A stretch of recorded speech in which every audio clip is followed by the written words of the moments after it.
JWST ने एक बार फिर कमाल कर दिया है। उसे एक ऐसी गैलेक्सी मिली है जो इतनी पुरानी है कि वो नियमों को फिर से लिखने पर मजबूर कर रही है।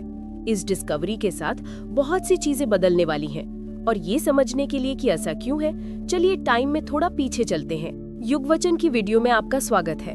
2022 तक हमने अब तक की सबसे दूर जो गैलेक्सी देखी थी वो थी GN-Z11, जिसे हबल स्पेस टेलीस्कोप ने खोजा था। ये एक लैंडमार्क डिस्कवरी थी। हबल ने अपने 2.4 मीटर मिरर और बेहतरीन ऑप्टिक्स के साथ हमें स्पेस में बहुत दूर तक पहुंचाया था, लेकिन वो कहां तक देख सकता था, इसकी एक लिमिट थी। फिर जेम्स वेब स्पेस टेलीस्कोप को लॉन्च किया गया, एक विशाल 6.5 मीटर मिरर से लैस और इंफ्रारेड पर ट्यून्ड, ठीक वैसी खिंची हुई पुरानी लाइट जिसे शुरुआती गैलेक्सीज एमिट करती हैं।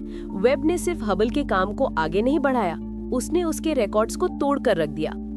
JWST के शुरुआती कैंपेन्स में से एक में जेड्स GS-Z14 नाम की एक गैलेक्सी पाई गई। इसके नाम 14.32 के रेडशिफ्ट के साथ सबसे दूर कंफर्म्ड गैलेक्सी होने का रिकॉर्ड था। रेडशिफ्ट सीधे शब्दों में कहें तो यूनिवर्स के विस्तार की वजह से किसी गैलेक्सी से आने वाली लाइट कितनी खिंच गई है ये बताता है। रेडशिफ्ट जितना ज्यादा होगा, लाइट उतनी ही पुरानी होगी।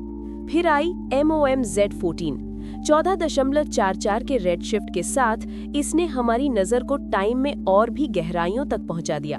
और ये सिर्फ रेडशिफ्ट ही नहीं था जिसने साइंटिस्ट्स को चौंका दिया, बल्कि ये था कि वो गैलेक्सी असल में दिखती कैसी थी। ये गैलेक्सी बहुत छोटी है, करीब 500 लाइट ईयर्स चौड़ी। तुलना के लिए हमारी मिल्की वे 1 लाख लाइट ईयर्स से भी ज्यादा फैली हुई है, लेकिन MOM-Z14 अविश्वसनीय रूप से ब्राइट भी है। नॉर्मली यूनिवर्स में इतनी शुरुआत की गैलेक्सीज धुंधली और मुश्किल से डिटेक्ट होने वाली होनी चाहिए, मगर ये वैसी नहीं है। MOM-Z14 नए जन्मे तारों से भरी हुई है। कॉस्मिक हिस्ट्री के पहले कुछ चैप्टर्स में ये एक तेजी से काम करती स्टेगर नर्सरी है। लेकिन एक फीचर, या यूं कहें कि एक चीज की कमी ने इसे और भी अजीब बना दिया। यहाँ एक सुपरमैसिव ब्लैक होल का कोई निशान नहीं है। ज्यादातर गैलेक्सीज जिनका हमने स्टडी की है, जिनमें जबरदस्त स्टार फॉर्मेशन होता है, उनके सेंटर में एक सुपरमैसिव ब्लैक होल होता है। माना जाता है कि ये ब्लैक होल्स गैलेक्सी एवोल्यूशन में एक की रोल प्ले करते हैं, स्टार बर्थ को रेगुलेट करते हैं, स्ट्रक्चर को शेप करते हैं और ग्रोथ को ड्राइव करते हैं। लेकिन MOM-Z14 में ऐसा नहीं है। ये रहस्य यहीं खत्म नहीं होते। जब एस्ट्रोनॉमर्स ने JWST के स्पेक्ट्रोग्राफ का इस्तेमाल करके गैलेक्सी की लाइट को एनालाइज किया, तो उन्होंने पाया कि ये नाइट्रोजन से भरी हुई है, असाधारण रूप से भरी हुई है। ये केमिकल फिंगरप्रिंट वैसा ही है जैसा हम मिल्की वे का चक्कर लगा रहे कुछ सबसे पुराने स्टार क्लस्टर्स में देखते हैं, जो बताता है कि MOM-Z14 बहुत ज्यादा डेंस एनवायरमेंट्स में तारे बना रही है। हमने ऐसी उम्मीद नहीं की थी। यूनिवर्स में इतनी शुरुआत की गैलेक्सीज केमिकली सिंपल होनी चाहिए, ज्यादातर हाइड्रोजन और हीलियम वाली, लेकिन MOM-Z14 हमें बता रही है कि उससे पहले ही तारों की कई जनरेशंस जी चुकी थी और मर चुकी थी। इसका मतलब है कि गैलेक्सी एवोल्यूशन शायद हमारी सोच से कहीं पहले शुरू हो गया था। ये एक बड़ा क्वेश्चन खड़ा करता है कि MOM-Z14 जैसी और कितनी गैलेक्सीज वहां बाहर मौजूद है। JWST से पहले हम सोचते थे कि इतनी शुरुआती गैलेक्सीज बहुत रेयर होंगी, लेकिन अब हमें उम्मीद से कहीं ज्यादा मिली है। ये पुरानी ब्राइट गैलेक्सीज, जिन्हें कभी कभी लिटिल रेड डॉट्स कहा जाता है, JWST के सर्वेज में सामने आ रही हैं। और एस्ट्रोनॉमर्स अब मानते हैं कि MOM-Z14 फिलहाल रिकॉर्ड होल्डर हो सकती है, लेकिन शायद ज्यादा समय तक नहीं। और यहीं से चीजें सच में एक्साइटिंग हो जाती हैं। हम जितना देखते हैं हमें उतना ही मिलता है, और हर डिस्कवरी हमारी धारणाओं को तोड़ती जाती है। अगर MOM-Z14 जैसी गैलेक्सी ज्यादा तादाद में मौजूद थीं, ज्यादा तेजी से तारे बनाती थीं और हमारी सोच से ज्यादा केमिकली रिच थीं, तो हम और क्या मिस कर रहे हैं? क्या ये गैलेक्सी हमारे कॉस्मोलॉजिकल मॉडल्स को चैलेंज करती है? एक शब्द में कहें तो हाँ, गैलेक्सी फॉर्मेशन की हमारी मौजूदा समझ कहती है कि इस तरह की गैलेक्सीज रेयर होंगी, धीमी गति से बढ़ने वाली और सिंपल होंगी। MOM-Z14 इनमें से कुछ भी नहीं है। ये फास्ट, ब्राइट और केमिकली कॉम्प्लेक्स है। ऐसा नहीं है कि हमारे मॉडल्स गलत हैं, लेकिन वे अधूरे हैं। MOM-Z14 एक क्लू है कि शुरुआती यूनिवर्स हमारी कल्पना से कहीं ज्यादा एक्टिव रहा होगा। और ये तो बस शुरुआत है। इस दशक में बाद में Nancy grace Roman space telescope भी JWST के साथ शुरुआती यूनिवर्स को स्कैन करने में शामिल हो जाएगा। रोमन आसमान के बहुत बड़े एरियाज को जबरदस्त डिटेल के साथ कवर करेगा। साथ मिलकर ये टेलीस्कोप्स MOMZ-14 जैसी सैकड़ों, शायद हजारों गैलेक्सीज को उजागर कर सकते हैं। हर एक ऐसे युग का टाइम कैप्सूल है जिसे हम अभी समझना शुरू कर रहे हैं। लेकिन अभी के लिए MOMZ-14 एक माइलस्टोन बनकर खड़ी है, उस वक्त की लाइट की एक झलकी जब यूनिवर्स अभी अपने पैर जमा ही रहा था। लेकिन हम JWST की फाइंडिंग्स को जितना ज्यादा जांचते हैं, यूनिवर्स उतना ही उम्मीदों को तोड़ता जाता है। डेटा की इंटरप्रिटेशन कर रहे कुछ साइंटिस्ट ने कुछ हिम्मत भरा प्रपोज किया है कि हमारा पूरा यूनिवर्स शायद एक ब्लैक होल के अंदर हो सकता है। एक रीसेंट रिसर्च ने एक रोमांचक रहस्य से पर्दा उठाया है कि ज्यादातर गैलेक्सीज एक ही डायरेक्शन में रोटेट करती हुई दिखाई देती हैं। यहाँ पीक से बनी लाइंस हमें गैलेक्सीज के आर्म्स के कर्व की डायरेक्शन और नतीजतन उनके स्पिन डायरेक्शन को पहचानने में मदद करती हैं।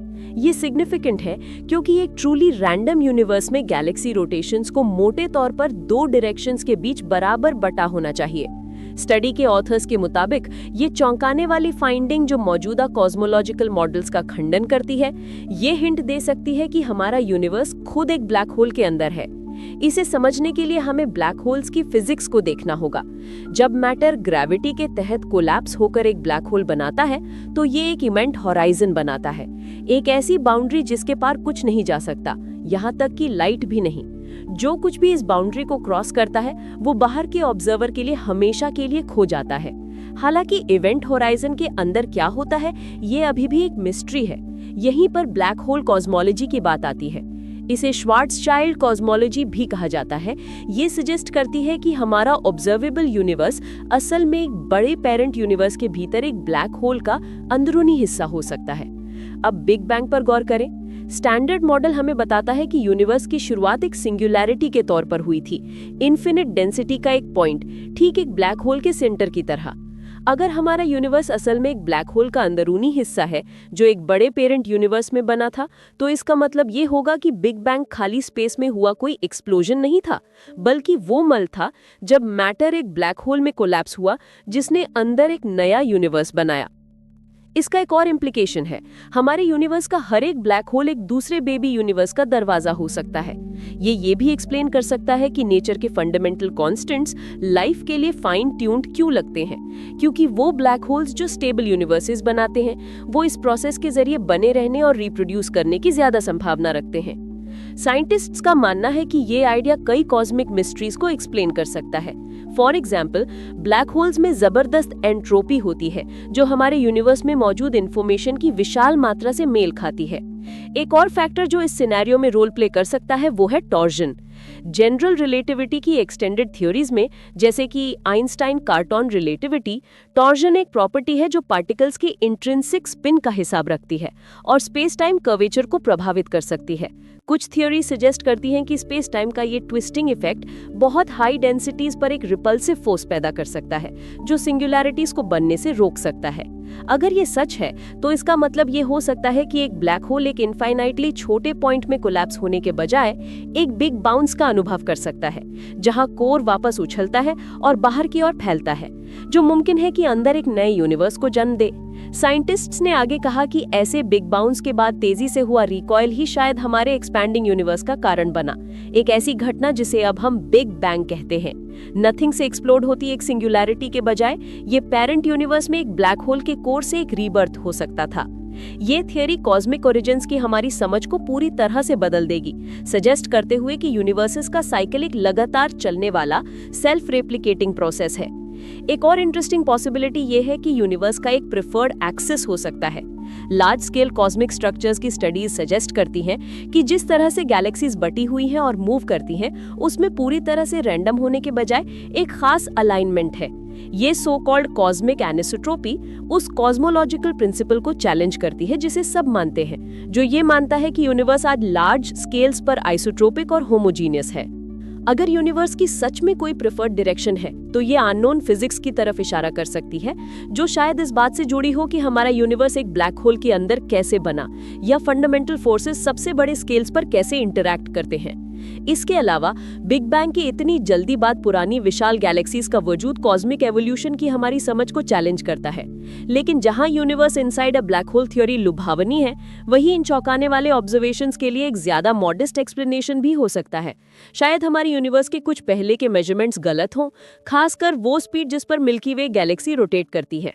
किसी भी हाल में यूनिवर्स हमारी कल्पना से कहीं ज्यादा अजीब निकलता जा रहा है, और ये असमान गैलेक्टिक रोटेशंस शायद एस्ट्रोफिजिसिस्ट्स को यूनिवर्स के बारे में हमारी समझ के कुछ पहलुओं पर फिर से सोचने के लिए मजबूर करेंगे। आप लोगों को क्या लगता है? मुझे नीचे अपने कमेंट्स लिखकर बताएं, और हमेशा की तरह युग वचन को सब्सक्राइब करना ना भूलें।